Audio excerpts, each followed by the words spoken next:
The purpose of today's program is to introduce you to the type of local resources that are available.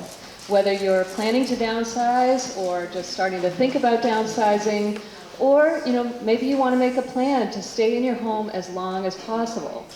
So I encourage you to use today to be proactive. What steps, if you're thinking about downsizing, what steps can you take now to get your home ready to put on the market? Getting rid of stuff. How about that?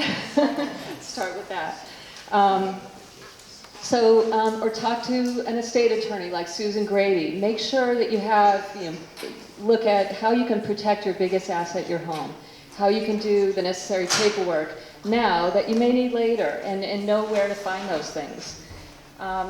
So the agenda for today is we're going to have a series of presentations. I'm going to start by talking a little bit about the market and preparing your home for sale and how to best maximize your sales price. Then we're going to have a panel of speakers that will talk about your stuff, helping you to declutter, pack up, clear your home. And then Henry Jensen here is going to help you make sure you don't throw anything away or donate anything that is actually of value that you didn't realize. So after the presentations, we are going to pull raffle prize winners, and there's plenty of chances to win. So if you go to each and every table and put your name in, we'll have some time at the end of the program for you to put your name in if you missed any of the tables. And then we'll have lunch. So I'm going to start today by sharing a little bit about the market. When people hear I'm a realtor, the first question is, how's the market? Well, I'm here to tell you, you've probably heard about bidding wars. Buyers paying $25,000, $50,000, $100,000, maybe more over the asking price. You've also heard about interest rate hikes. So how is that impacting the market? Well, I'm here to tell you that bidding wars have continued. And the reason is there's still far too many buyers out there and not enough homes to sell for them to buy. But the bidding wars, they all depend on the price you set for your home from the start. And that's what realtors like myself do. So basically, when buyers buy a house, they're going to determine the value and evaluate the price of your home by comparison shopping. So they're going to look at the price and the features and benefits and the location, the condition of your home, and compare it to the price, features, and benefits, condition, location of other homes, similar homes on the market. So if you want to increase the value in the eyes of the buyer and get them to buy your home, you either have to, A, have a lower price than the other homes, similar homes on the market, or B, have more features and benefits than other homes on the market that are similar. So does that make sense? So if you price it too high, you may not get any offers. You may find your home sitting on the market, you may have to drop the price. If you price it too low, yes, you may get a bidding war, but did you get the maximum that you could have for your home? So again, it's very important to get a realtor's advice. I often meet with clients, even if they're several years away from downsizing, they're just starting to think about it, just to give a ballpark of the value of their home in today's market. So that's a little bit about price. I have some sheets at my table, handouts, about the average sale price per square foot this year compared to last year, how quickly homes are selling this year, and also the number of homes that sold, which you'll see inventory is down across the board.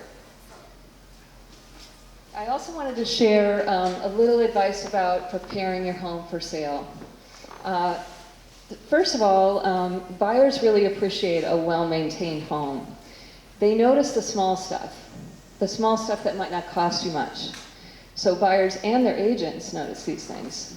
So if you have any, when I go out to meet with clients to give them an estimate of the value of their home, we'll also walk around room by room. We'll look at the exterior, the basement, and I'll give you some advice about what you might do today to get ready, or when you're ready, what makes sense to do, that will get your money back and what doesn't make sense to do.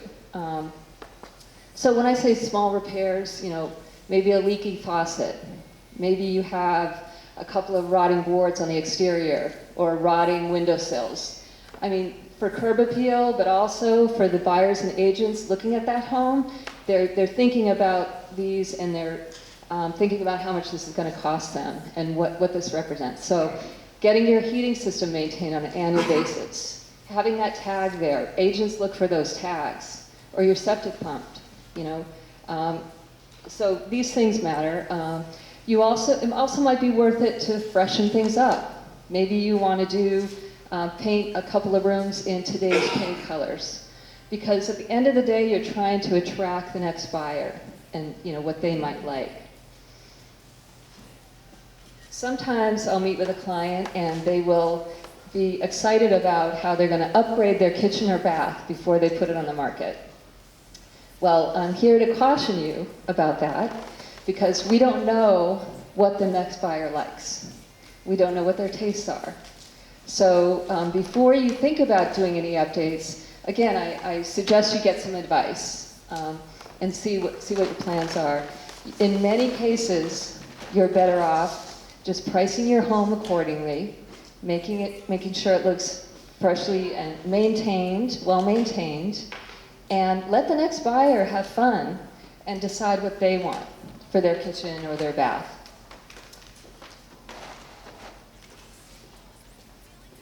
So I think the last piece is decluttering and staging. When you're preparing your home, it's important to stage your home. And by staging, I don't mean always hiring someone to bring in a whole bunch of furniture and get rid of your furniture. I mean getting an advice about how to best showcase each room in your home. And maybe it is just skinning down some furniture, bringing some things down to the basement, making it look more spacious, taking all the stuff in your closet and making it look like you only have 5 things hanging up in there. So these old colonials, there are some tricks to making those closets look really spacious. So again, that's the kind of advice either myself or a realtor can give you. So I hope this is helpful. I do have some handouts at my table, and I'm going to turn it over now to a panel of speakers who will talk about decluttering, move management, and Henry and Junk Junk Baby, who will help to clear out your home when you're ready to sell. My name's Lisa Lennard. I'm a professional organizer and move manager based out of Reading, so I do a lot of work up here, and I help people deal with their stuff. I talked to a lot of you who came in today, and whether you're thinking about moving, in the process of moving, never moving, everybody said, oh my gosh, I have so much stuff, or oh my gosh, my partner has so much stuff, and I can't get them to get rid of it. So I help people edit their belongings and find new homes for things so that their house will show better when they sell it, as Debbie said, or just so they can enjoy living in their home, unencumbered by all this stuff. And we all go through life like a roll of Velcro. We're just picking stuff up over the years, and a lot of it is sentimental and hard to get rid of, but a lot of it is not. And so I have a handout at my table with some tips for how to do that, but I just want to talk about 2 points that I hear a lot with my clients. One is that it's really hard to make decisions about their stuff. So I'm going to tell you one tip that all organizers use when they're looking through their stuff, and that is to sort. So I'm going to use Christmas decorations as an example. You probably have some in your attic, maybe you have some in your basement, maybe you still have some up in your house right now. I did until last week. You may not realize what you have. So if you get all of that stuff together and you sort all your Christmas decorations into one pile, you're going to realize that you have 6 Christmas wreaths, for example. Maybe you're downsizing and you're moving to a place that has 1 door. So maybe you only need 1 or 2 wreaths. But you're not going to realize what you have, what you're working with, until you get them all together and look at them. So this makes the decision easier, because now you can look at your 6 wreaths and you can say, this is my favorite, or I like these 2. Maybe I'll switch them out every year. And it makes it a lot easier to let go of the ones that you thought, well, maybe I'll use them someday, but you probably won't. Another thing that trips people up is figuring out how to get rid of things. So they've made the decision that they want to get rid of these things, but they don't know if they should sell them, they don't know if they should donate them or throw them away. I always tell people that I hate saying this, your stuff is probably not worth as much as you think it is. You paid a lot of money for it. It was really popular when you bought it, or it's an antique that's been handed down from generation to generation. People have very high expectations of what they have, and they're usually disappointed when they try to sell it. That said, I'm a big fan of the, bang for your buck method of getting rid of things. So I would call somebody like Henry Jensen to come through the house, look through everything. He can unearth the treasures. He can find those one or two things that might be worth a lot of money. Maybe a broken necklace from the 1980s, maybe a document that's in a big giant pile of papers that you think is worth nothing. And then you can get, recoup a little bit of your moving costs or get a little spending money from that. The other option is to do a bigger sale, like, an estate sale or an auction. I like to work with a company called Maxsold to do this. This way you get rid of a lot of stuff at once, and maybe you just get a little bit of money for everything, but all in all that can add up. So, I avoid, yard sales, one-off sales, trying to post things online and find a buyer for them. You have to find just the right buyer for that exact piece. You have to negotiate. You have to wait for them to show up at your house.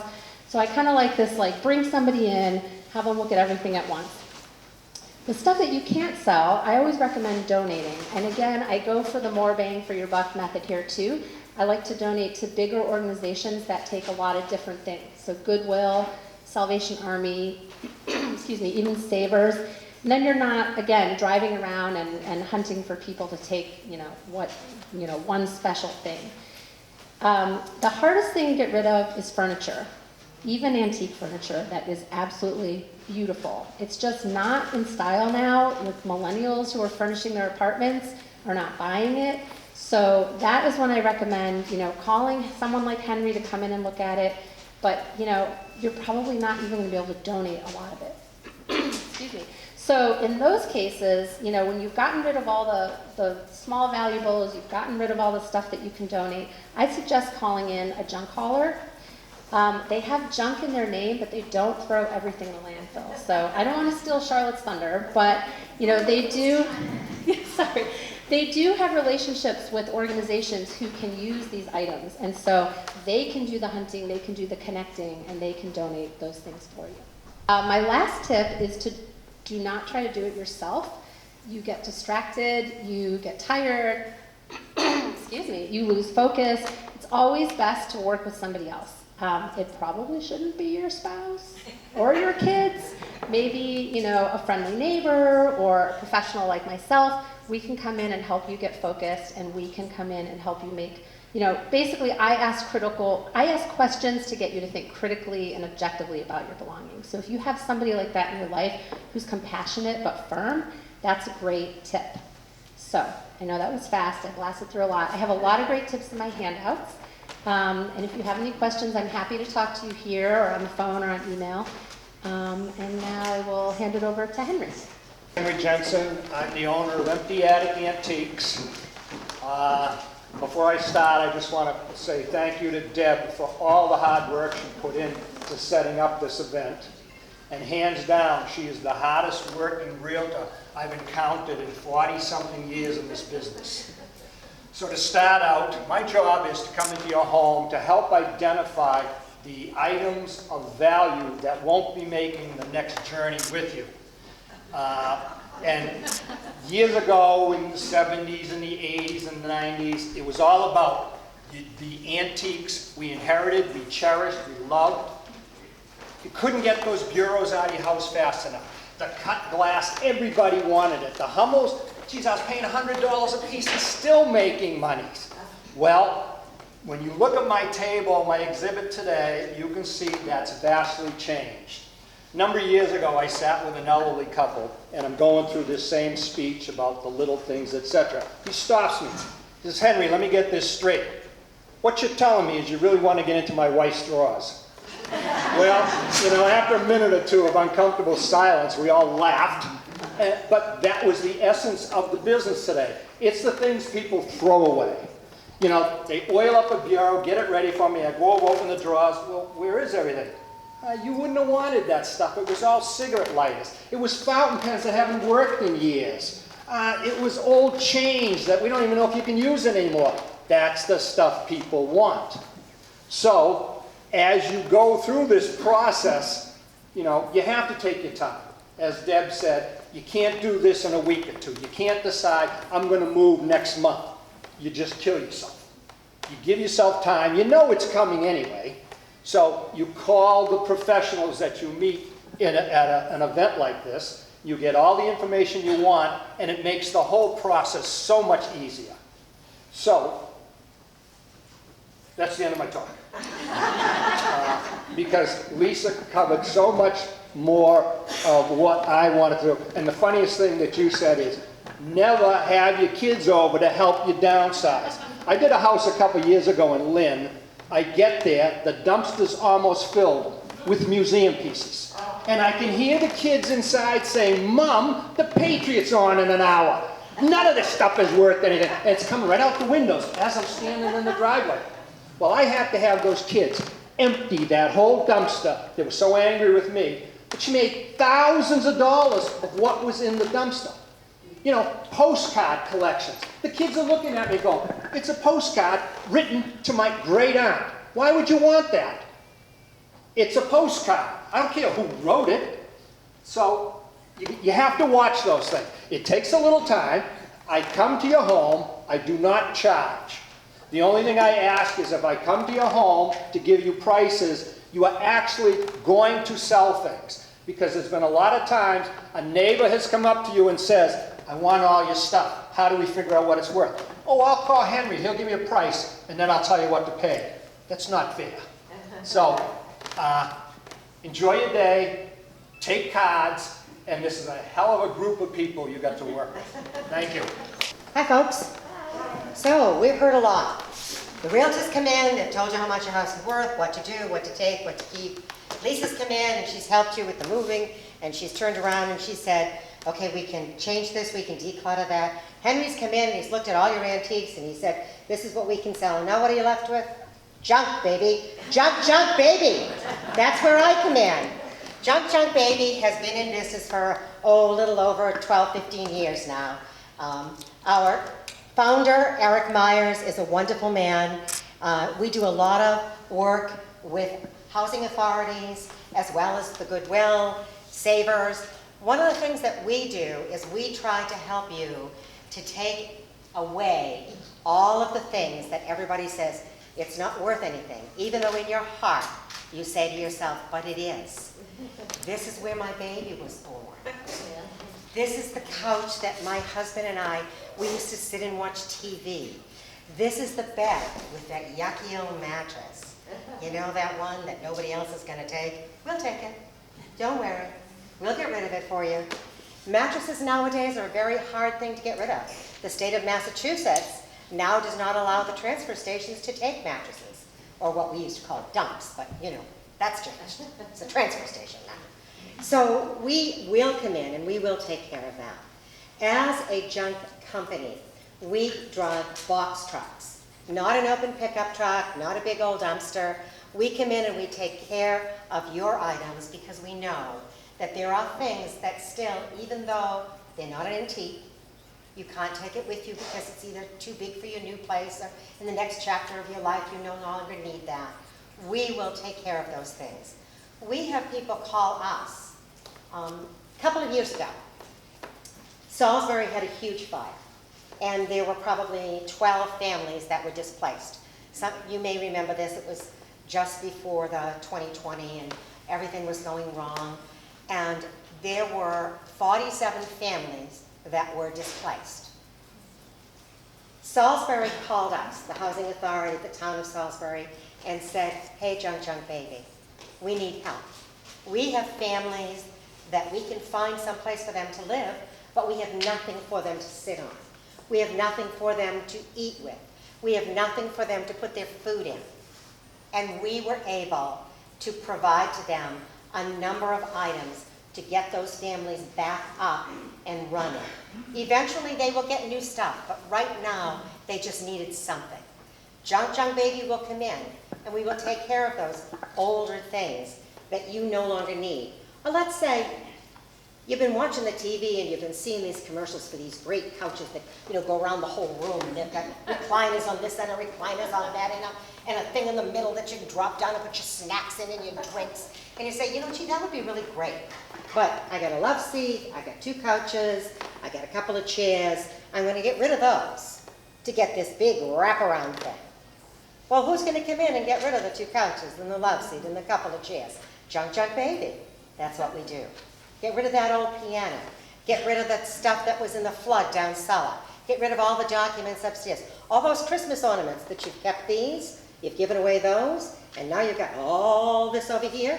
We'll take those. We take care of it for you.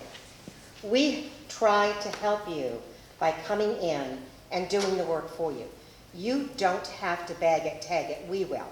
All you have to do is tell us what it is that you want to go.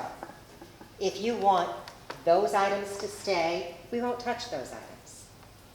But if you want these items to go, we'll take them all out for you. And we'll clean up the space after we're done. Our team is strong, intelligent, friendly, helpful. They will come in. We'll schedule a time that will work for you, the best time that you have, so that we can come in and help you. So call Junk Baby. Get a magnet.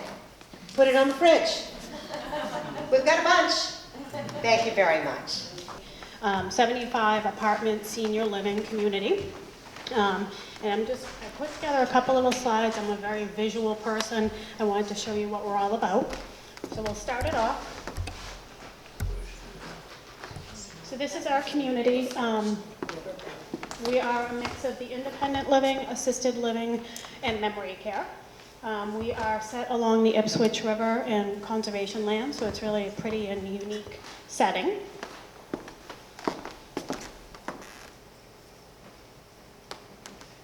So a couple little fun facts about us. We are 8 years young. We were built as a senior living community by LCB Senior Living. We have about 34 properties from Vermont to New Jersey at this point. And we are the former site of the Margaret restaurant, if anybody used to dine there back in the day. And we have Megan, who I hope you saw, who made our lunches today. She's our culinary director, has perfected the famous bean dip that the Margaret used to have. I've heard wonderful things about. Like I said, we have independent living, assisted living, and memory care.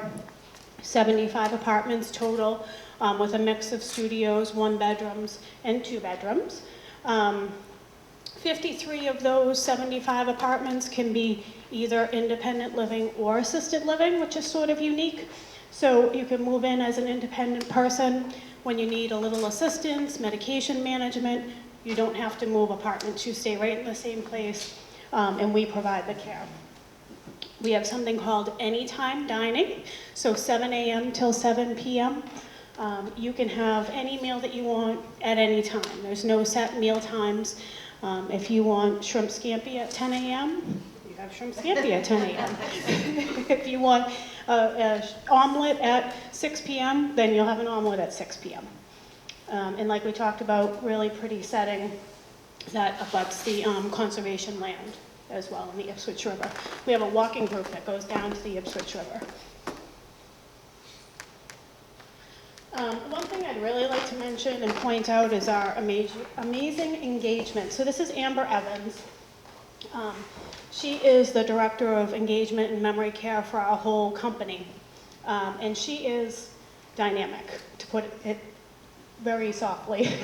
She was recently named the vice chair of Education and Outreach for the National Institute for Dementia, Education Standard of Excellence Council, and LCB Senior Living was awarded the 2022 Alzheimer's Association Hope on the Harbor Corporate Champion of the Year. We've also been partnering, if you see the big banner I have in the back, with Dr. Rudy Tanzi, created this amazing concept, React Neuro, and he approached LCB Senior Living to partner with.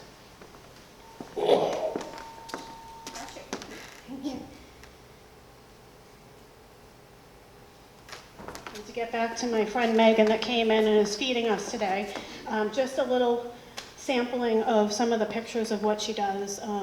We do amazing events, and the culinary is really off the chart. We have a team of chefs. They cook fresh to order, really high-end food vendors as well. And we like to do, as you can see in the bottom right-hand corner here, a lot of fun events at the community.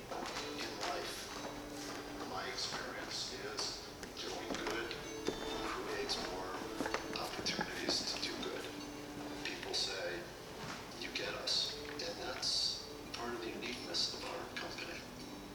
We've created this team that is so focused and so passionate and so caring. It's thrilling just being the CEO and seeing people that are thriving and talking to a family member about how happy their mother is and how happy they are. It sort of brings me back to thinking about my parents. The way your family treats you, that love, that care, that appreciation. Having my father and then my mother-in-law live in one of our buildings, it definitely impacts the way you think about what we do and how we do it. A really good question is, are we cookie cutter or are we unique? You can make a lot more money if you build the same thing over and over and over again. It's not about that. They have to fit into the community. They have to be special to that community. You can't do that unless you care for the person and you feel that sense of family. It's, it's a phenomenal feeling. And please come visit if you'd like. I have some info at my table about some downsizing seminars we have coming up, but I'd love to have you come and take a peek. Thanks so much.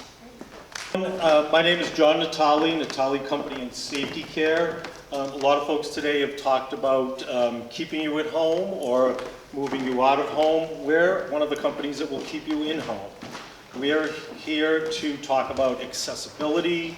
We're here to talk about safety and how our family-owned business is going to work with you to keep you in your home for as long as you want to stay there and as safely as we can possibly make it for you. I'm going to show you a fun little video to start on a ramp that we built. It's a little time-elapsed, so enjoy. So this is a typical home that we would work with.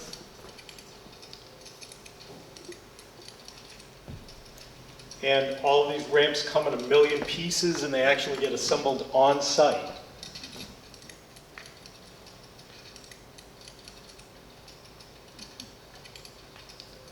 This is some of our crew that was helping that day. I was actually injured during that time. I'm not only the owner, I'm a client sometimes too.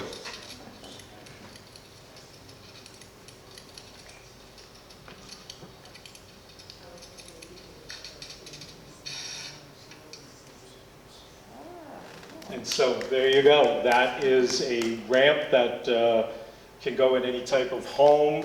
Very typical. Every ramp that is built individually to your home. I don't think there's any two ramps that we've ever done that have been exactly alike. So it requires us to come and do a site visit. It requires us to then order the parts specifically to your location, and then we build and we install it. So that's what our ramps are all about. But also, we do a complete home safety.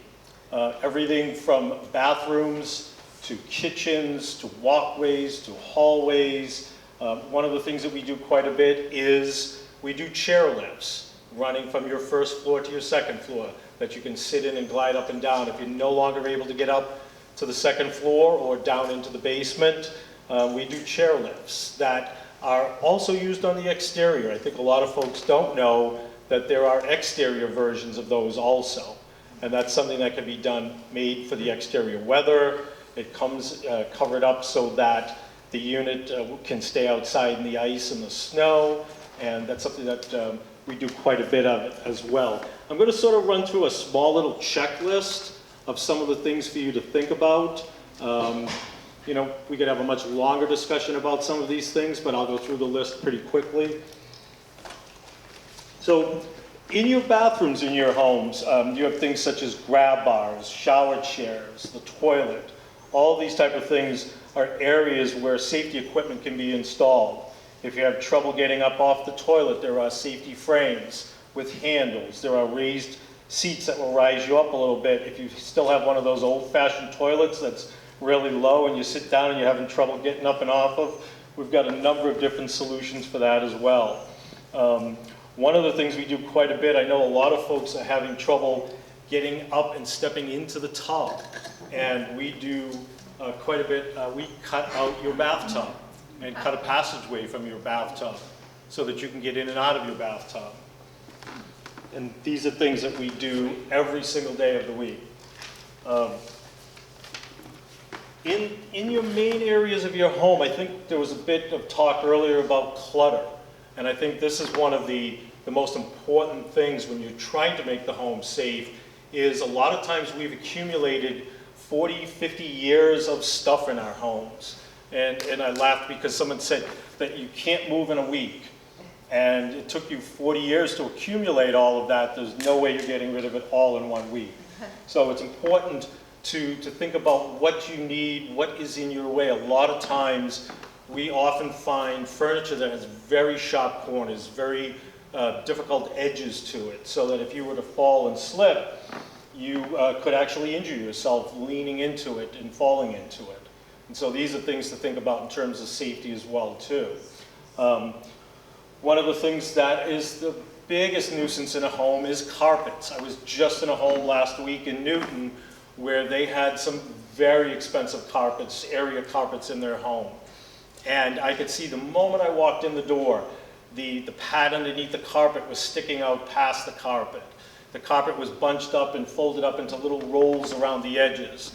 And the first thing I said to them was, you really need to get rid of these carpets and do something with them.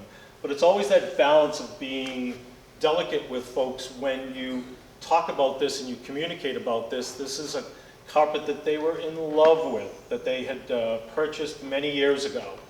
And to now ask them to pick that up and move that out of the way, it's always a discussion that takes sort of care, understanding, and trying to balance that with what your safety would be.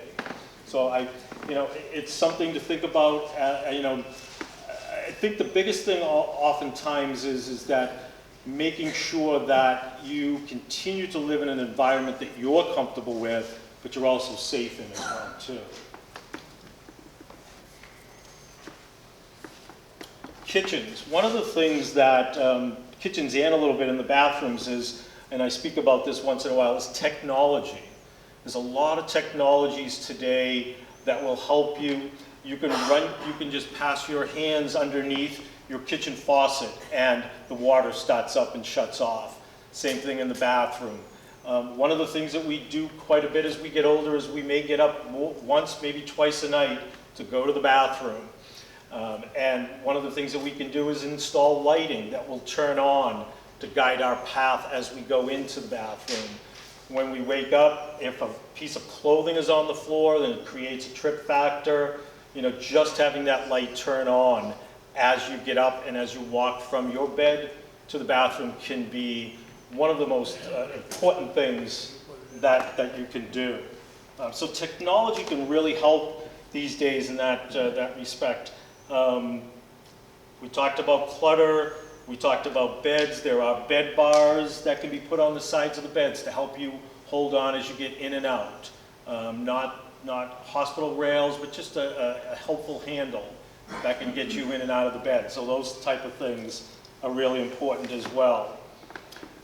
One of the things I often talk about with families as well too is basements. A lot of folks, probably some of you here today, are still going down into your basement to do your laundry.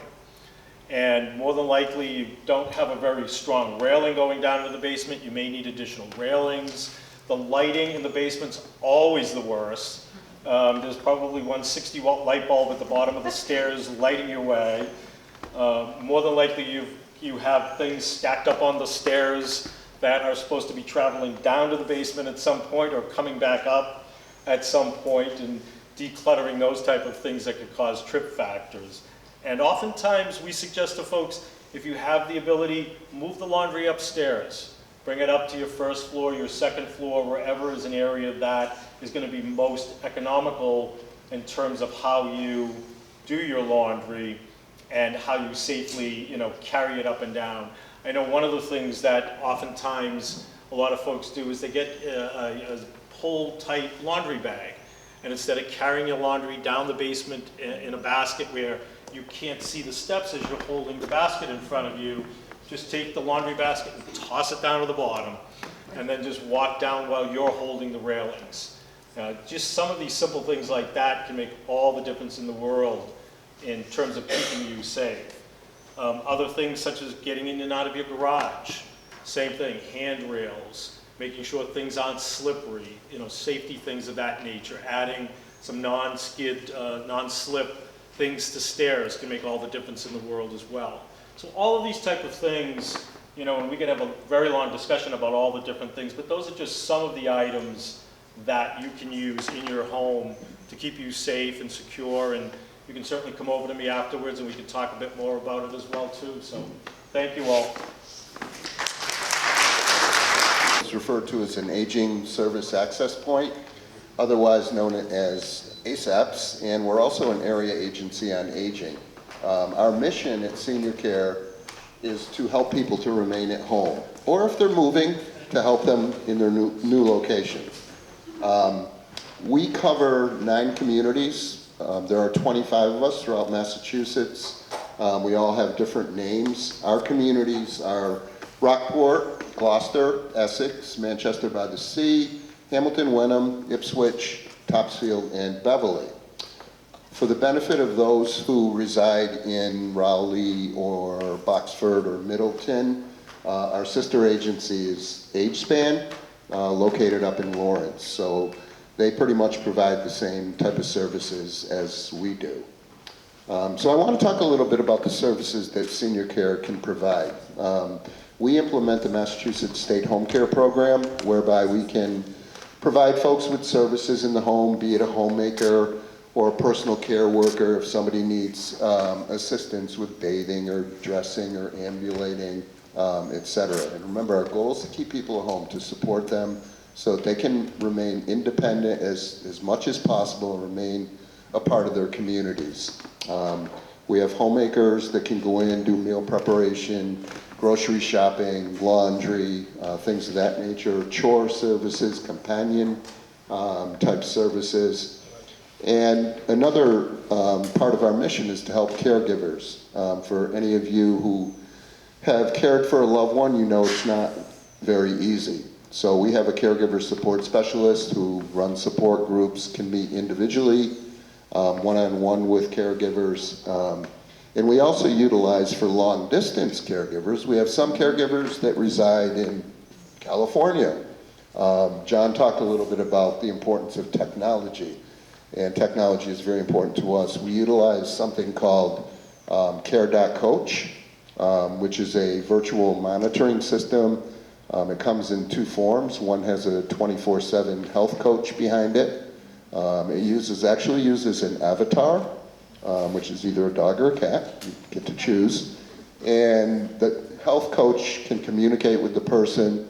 We use it to, if people have certain needs, we can tailor that care coach to do med reminders, remind people, have you had a glass of water today, have you taken your weight, whatever that person may need.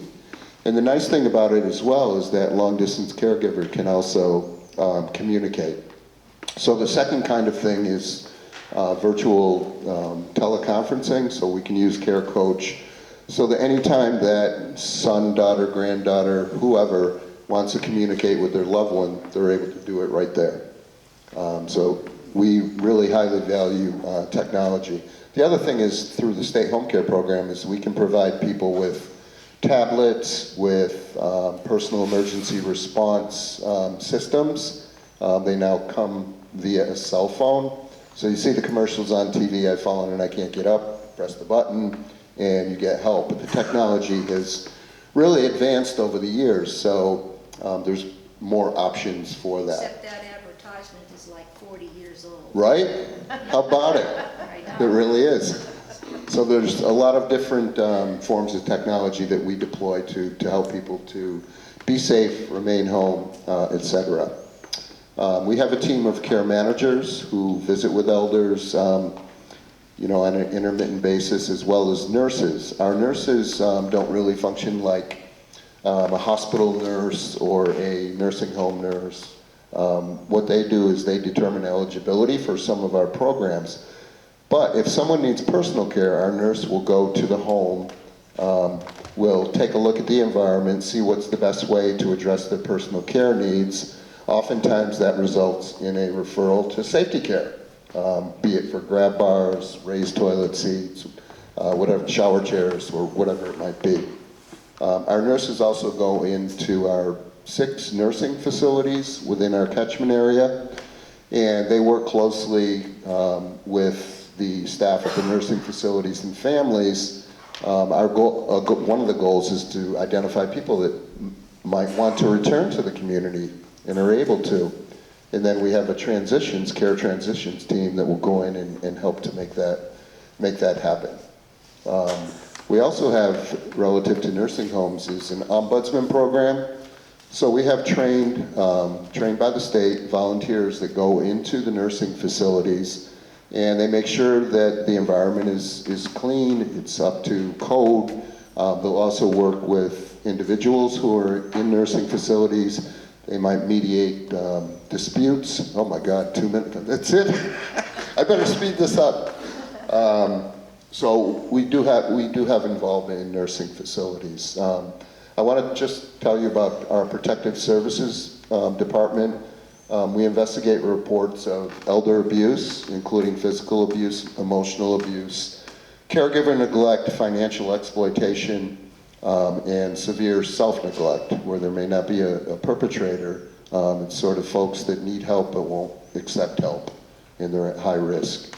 Our protective team will conduct an investigation, and then with the elders' consent, we will provide services to address and eliminate or significantly reduce the risk that they're experiencing. We have a big volunteer program. At Senior Care, we have about 350 or 400 volunteers. They're located in various nonprofits throughout our area, and plus 3 more communities, Salem, Marblehead, and Peabody, and Danvers. They also we have a money management program, again, staffed by volunteers. The money managers will go into a home and help people to pay their bills. One thing to know about Senior Care and really our aging network is the elder is in control. So we honor and respect people's rights to self-determination, to making their own choices. So that's a very important value that we have. Bill Bell, I'm the Tri-Town Public Health Nurse. I work with Boxford, Middleton, and Topsfield Health Departments. Welcome to the Upside of Downsizing program. So downsizing, selling your existing home and moving into a smaller unit, is sometimes looked at in a negative context or can be scary for people. Naturally, we don't always like change, and family homes give us our identity and can be full of decades worth of memories and things. But as we age, the realities of our changing physical and mental health needs are important to take into consideration for planning, and oftentimes downsizing is actually just right-sizing. Maybe no more stairs, reducing household chores, and maybe no more shoveling in the winter can sound good. While aging in place typically means a person makes a conscious decision to stay home in the home of their choice for as long as they can, with the comforts that are important to them. As people age, this may include a plan for adding supplemental services like nursing services, personal care, or home care services to maintain their quality of life. The goal of either is really to live out the later years as comfortably as possible the way we desire, while avoiding or delaying a move to a nursing home for as long as possible. Planning for future health needs based on what we know about our current health, both physical and mental, and taking into account financial considerations and anticipating the natural occurrences of aging that we will all face at some point, such as reduced eyesight and hearing, reduced muscle mass and strength, decreased flexibility, balance, and mobility, diminished endurance, both physical and mental, and higher risk of accidents and falls due to bone loss. These are all just a part of the normal aging process. So what are the functions of the local health department? The health department's role in each town is to protect public health, your health. The health departments typically consist of a health director, an administrative assistant, a public health nurse, an inspector, and a board of health. Each town is responsible for inspecting food establishments, septic systems, recreational camps, public pools, swimming beaches, and upholding codes for sanitary living conditions. The health department also investigates and provides outreach on foodborne, waterborne, and communicable diseases like COVID-19, monkeypox, Campylobacter, Salmonella, EEE, human rabies exposures, and many other diseases. We also run vaccine clinics for flu and COVID immunizations. We make home visits for many homebound individuals, among many other tasks of the health department. So my primary concern as a public health nurse when I go into a resident's home is assessing for safety. Living independently at home for as long as possible is generally everyone's goal. So I do a lot of education for people on two primary things: how to reduce the risk of falls and food safety. Some brief fall stats. Falls are the leading cause of fatal and non-fatal injuries in people older than 65. 1 in 4 people 65 and older fall each year. And 25% of falls cause serious injuries such as hip fractures or traumatic brain injuries. And injuries such as hip fractures are risk factors for placement in nursing homes. So what can we do right now? And some of these things have been talked about already, but identifying trip or fall hazards in the home. We can remove clutter, have clear paths that are at least 36 inches wide throughout the home, never rush to answer the phones or doors, have good lighting in the home, remove any obstacles in the home, so any loose rugs, cords, or wires, and have handrails at any entryways and to tubs and showers. And also be mindful and careful with common daily tasks like bending over to pick up items like mail, shoes, or when feeding pets or watering plants. Be extra cautious when doing things like that. And then also things that you can do today is to just go home and evaluate those things. Is there a way to make those things safer? Is there somebody that can help you with those everyday tasks so that you're not at risk for falling when doing those tasks? So do an evaluation and get help where you can in those areas. And then also plan ahead in case a fall does occur. So how will you alert someone if you do fall? Do you have a life alert? Do you have an Alexa nearby that can alert somebody? We often don't think of those things, but those are very important to think ahead because we need to be able to alert somebody if we do fall. And then also tell a family member, a friend, and your doctor if you do fall. Don't be embarrassed if you do fall. There are many reasons that people fall, and the cause should be determined. Sometimes the cause is simple. It's a simple fix. It can be something like a medication check. Sometimes a blood pressure medication needs to be adjusted so that it doesn't happen again. So always tell somebody if you do fall. Food safety is the other important topic that I educate residents on. Older adults are at an increased risk for hospitalization and death from common foodborne illnesses like E. coli and Salmonella due to chronic illnesses, autoimmune conditions, and immune systems that are weakened by age, and the risk from dehydration from certain medications. So some important things you can do to protect yourself from common foodborne illnesses are keeping a watch on product dating and expiration dates. Those really do mean something. I know a lot of us like to ignore those things. Also, avoid soft cheeses, raw, undercooked poultry, meats, and eggs.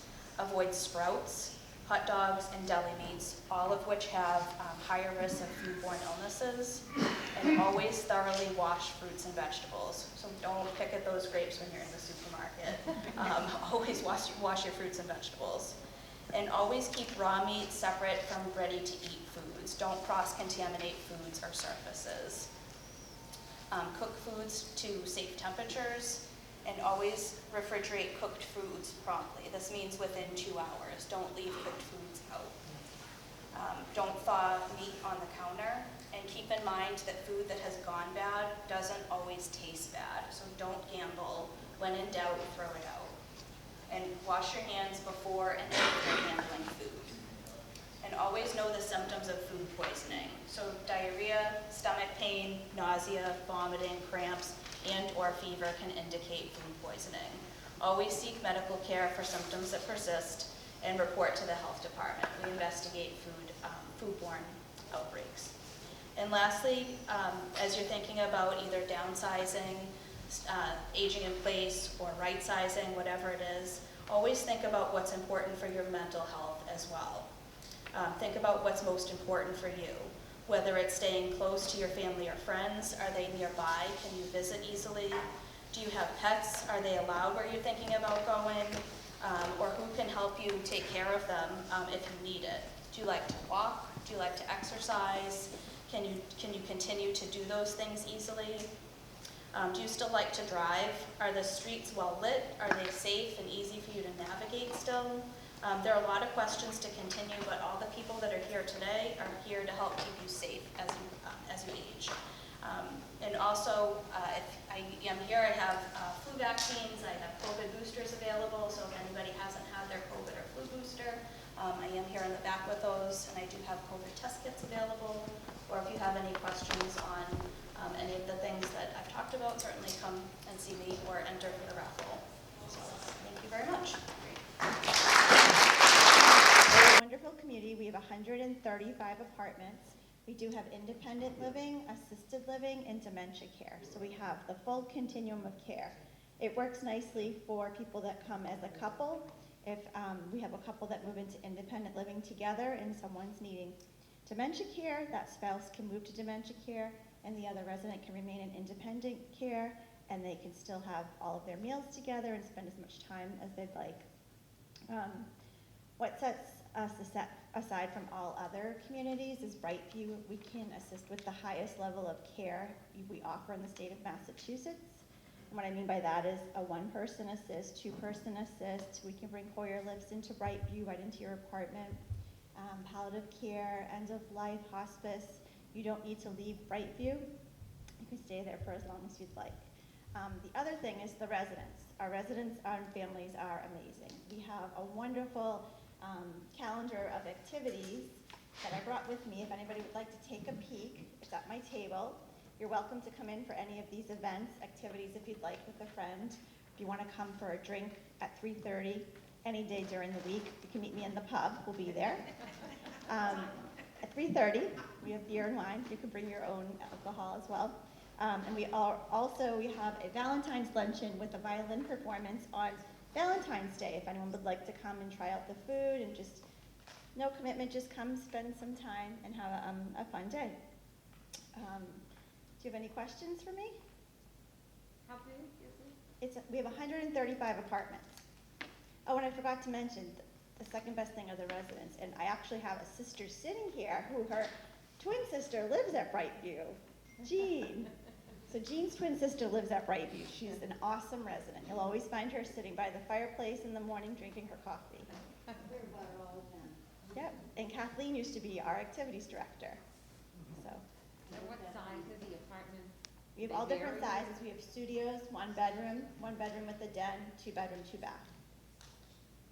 All different styles.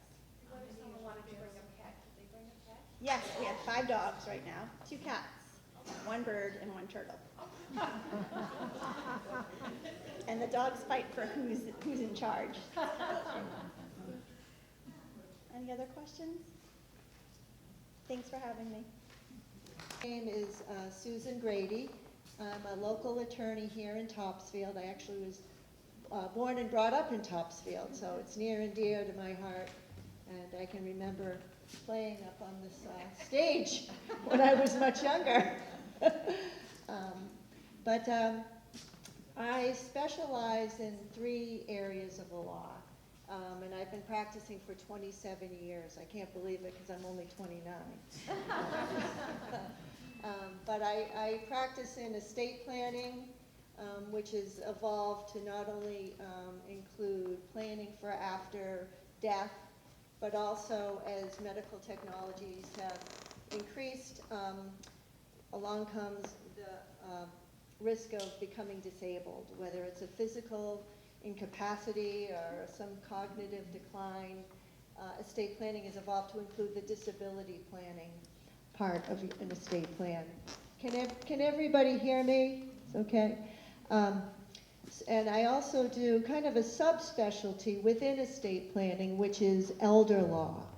Now, elder law is, it's a fairly, I mean, I used to say it's a fairly new area of the law, but now over the span of 25 years, it's become quite a specialty as people are aging in place and aging, the downsizing and right-sizing and doing the healthy, safe reasons to allow for a healthy, productive life towards the end of someone's lifespan, which is increasing.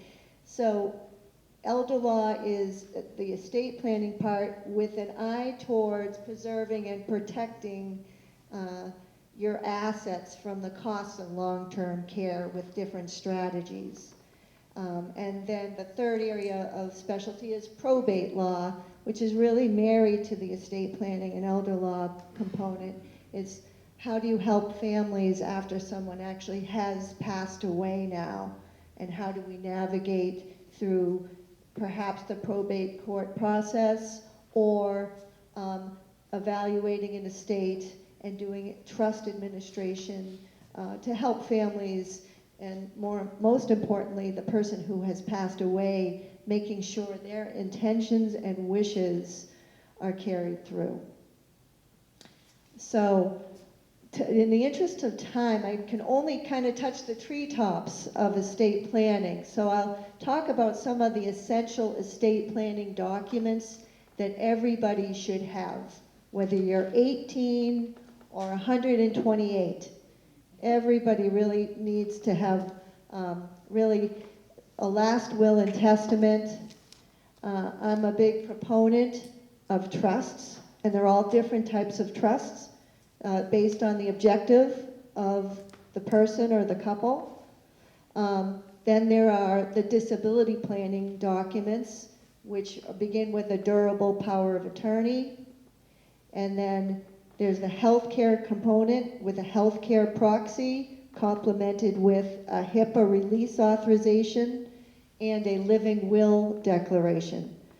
So I will repeat what I call the estate planning essential documents would be a last will and testament, a trust, and then the disability component of durable power of attorney, healthcare proxy, living will declaration, and a HIPAA release authorization. I have a handout. You're more than welcome afterwards to come by and pick up where I go into more specifics about each document. So I will begin with the most common document that most people know about is called a last will and testament. Everybody has heard about the wills, and there's a big dramatization usually on every movie. There's been several descendants and a lot of different that have kind of romanticized the reading of the will. In Massachusetts, a will is a creature of statute. What does that mean? There's actually a Mass General Law chapter that says, okay, you have a will, but we have to make sure it hits these parameters before it's valid, to consider it valid. One is that you have to be 18 years of age or older, so I will have to see all your IDs. The second is that it has to be in writing. A lot of people try to be, take the quick way out and write something on a piece of paper and sign it and say, good, I even beat Zoom, the legal Zoom. I didn't have to see an attorney or go on and get that software. That you have to make sure it's in writing, you're 18 years of age or older, It has to be signed when you have the mental capacity to understand what you're signing, okay? You have to have what's called testamentary capacity. Testamentary capacity is a lower capacity than contractual capacity. So some of you may say, gee, I have some cognitive decline, I don't have a plan. Does this mean I can't have a will? No, that doesn't mean that. It means we'll have to be very careful to probably have a medical certificate to say exactly what level of capacity you have. But if you have you do have periods of lucidity that would still allow us, so long as you know it's your will, you understand the natural objects of your bounty, who the beneficiaries are, and we have actually 2 witnesses attest to the fact that you are signing your will with the correct mental capacity and that you are signing it without undue influence of anybody else, and you would sign it before the 2 witnesses and in front of a notary. Okay? So this is, I tell my clients this, there's a couple of key essentials when you're doing your estate planning. Because a lot of people say, oh, well, I have a will, so I have to go through probate, right? Well, you know, it's more important to analyze your assets and the way you own your assets. So this is one key rule to think about, and this is, I require when I meet with my clients an intake form of all of their assets with their valuations and with their form of ownership. Because, and I'll repeat this, the way you own your assets during your lifetime is going to determine how they are distributed at death. I will repeat that.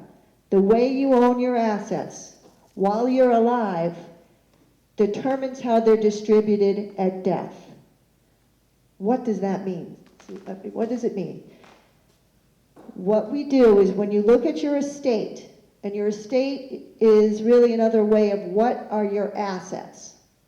And to help people, you can kind of try to categorize your assets one of 3 ways. The first would be real estate. The second would be what I call retirement assets, things like your IRAs, your 401ks, your 403bs. I also put annuities in this category, and I also put life insurance in this second grouping. And then the third category are, you'll love this, the non-retirement assets. What are those? Those are your bank accounts, your certificates of deposits, your brokerage accounts, your U.S. savings bonds, your treasuries. So once we kind of sit down, we've got the real estate here, we've got the retirement accounts here, and then we have the non-retirement accounts. We look at the real estate first, okay? So most forms of ownership of real estate is by way of a deed. So if you own a home or any real estate, take out your deed, dust it off, and see how you own it. I don't know, I see a few Great Hill people here. Great Hill is a 55 plus here in Topsfield, and that's a Massachusetts homeowners cooperative, which is a little bit different animal because the form of ownership is not a deed. It is in the form of a stock certificate, believe it or not, and then a lease gets recorded at the Registry of Deeds. But for purposes of our discussion, most forms of ownership of real estate is by way of deed. And if you're married, you're usually, one form of ownership is husband and wife or spouses by the tenancy by the entirety. That's a form of joint ownership between spouses in which when one spouse passes away, it automatically goes to the surviving spouse by operation of law. Okay? So what we need to address is, okay, that's all well and good, but what happens when the surviving spouse passes away? Or what if there's an estate tax? Or what if there's nursing home? We have to go through what people's concerns as a family are and objectives. But for purposes now, the initial meeting would be analyzing the assets to see how you own your real estate. And most people have a home, and most people have an interest in protecting it from potential costs of nursing home. And there is a special trust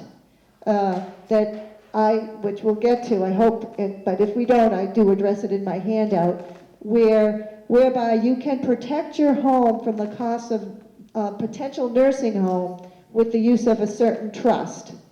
So long as you meet this 5-year Medicaid rule where you have to have transferred your home into the trust and recorded the deed into the trust 5 years before going into a nursing home. That's where that subspecialty of elder law comes in. But just for purposes now, we're trying to decide, do we have to probate the will? Let's look at the assets. So we look at the real estate. We see how it's owned. The second category of assets are what? The retirement assets. So your retirement assets and your life insurance and your annuities, your IRAs, your 401ks. You look at the 4 corners of the policy and you see who the primary beneficiaries are and the secondary or contingent beneficiaries, because those types of assets pass generally by contract to the beneficiaries. So make sure that you've not only named primary beneficiaries, but you've also named contingent or secondary beneficiaries in case your primary beneficiary dies before you.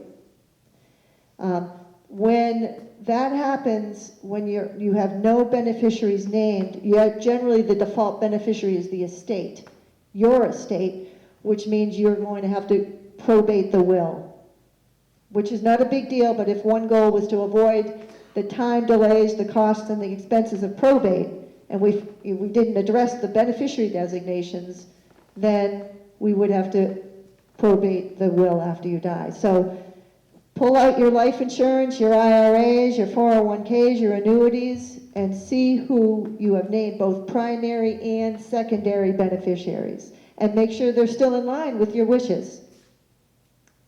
And then the third category of assets are your bank accounts, your certificates of deposit, your brokerage accounts that are outside the retirement assets.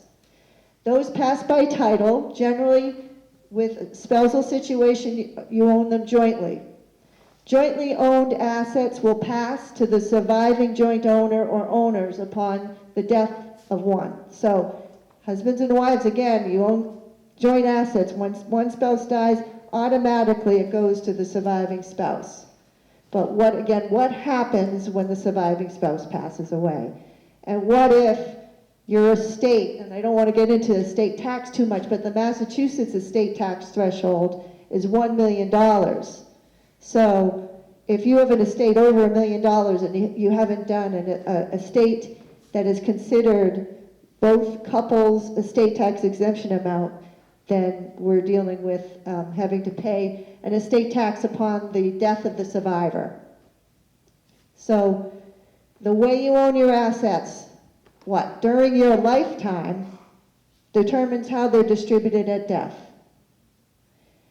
The other assets, other ways you could avoid probate is by way of having trust assets that have been titled in the trust while you were alive. So part of the estate plan is to not only get the documents in place, but to make sure that you've now married the assets to your planning. So for example, I'll have a widow, somebody who's lost their spouse, they say they want to leave all their assets to their 4 children equally, and we'll look at some of the brokerage accounts, and lo and behold, they put a trusted adult child as a joint owner, just because it's a lot easier. And by way, I heard Mary did this, so I should do it too. So what happens when the widower passes away, that joint asset now will pass to that adult child to the exclusion of the other 3 children. So you've accidentally disinherited your other 3 children. So the way you own your assets really is pivotal. okay? And conversely, if you're trying to decide whether you have to go through probate, probate's not a bad thing to go through incidentally, but if you're trying to avoid probate, the converse rule would be any asset that you own individually at death is going to hit the probate court, which means whoever your personal representative is going to have to file a petition to get themselves named as the personal representative, because individually owned assets are probate assets. They are. They will come under the supervision of the probate court. I know we're just touching the treetops here. So that's the will. A trust, there's all types of trusts. There's revocable trusts that can be set up, which you can change. This is the rule on the trusts. There's 4 characters to every trust. There's the trust maker, also called the donor or the settlor or the grantor, the person making the trust. There's also the trustee, the CEO of the trust, the person who's going to make sure that the terms of your trust are carried out after death and during your lifetime, should you become disabled. The third player are the beneficiaries of your trust. Okay, while you're living, it's usually yourself. You're the beneficiary, but after you've passed, you set forth who your intended beneficiaries are. And the fourth element of every trust is the trust corpus, the body of the trust. What is that? It's the assets that you put into the trust. So funding your trust is critical. I can't tell you how many estate plans I've reviewed, and they've got the most fancy-dancy trust going. But guess what? Let's look at the assets now. Well, we have this brokerage account we own jointly, and I said, well, have you put any, oh, we own our house together, it's great, you know. I said, well, have you put anything into your trust? Has it been, and it's not there, it's the attorney who needs to help you transfer the home into the trust, or work with your financial planner to make sure that the assets are allocated into the trust correctly. So, and there are all different types of trusts. There are revocable trusts, there are testamentary trusts. I know you're glazing over because I would be. There's the irrevocable income only trust. I mean, it really is contingent on what your family needs are, what your goals and objectives are. Do you have a disabled child? Do you have a child who's drug addicted? Do you have a child who's mentally ill? Do you have a child who's going through a divorce? These are all things that are part of life that you can plan for.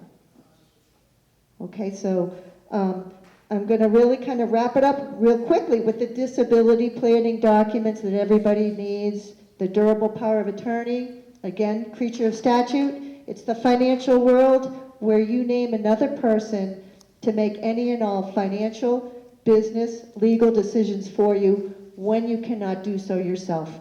Either you've fallen, you've had a stroke, you have some cognitive decline, and you need an advocate for you to represent you in the financial world. It's a wonderful document to get in play, and now I've been practicing 27 years, which I can't believe.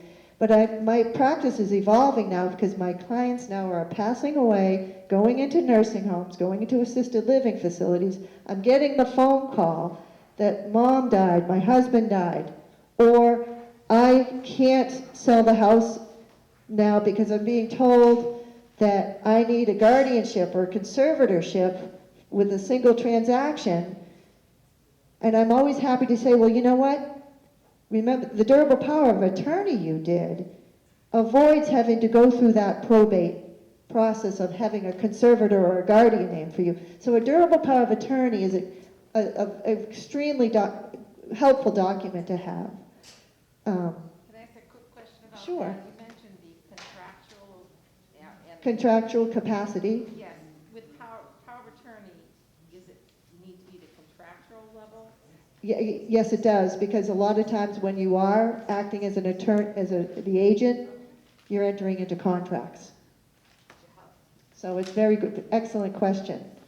So I've got to wrap it up, because so you need your durable power of attorney for financial decision making when you can't. You need a healthcare proxy for the medical healthcare decision making when you're not able to, with a living will declaration that states your intentions, that you do not want heroic measures used to keep you alive if you've tested flatline on an encephalogram, say that 5 times fast. That just means you're in a vegetative state. And then you need a HIPAA release authorization, which is the Patient Privacy Act, where you give permission to release your otherwise confidential medical information to the people that you name. You've been a wonderful crowd, and I appreciate you all being here. It's not easy, but aging gracefully. But you're doing, as far as I can see, everybody in here is doing it. And I have to say, my father and sister are here. So, thank you.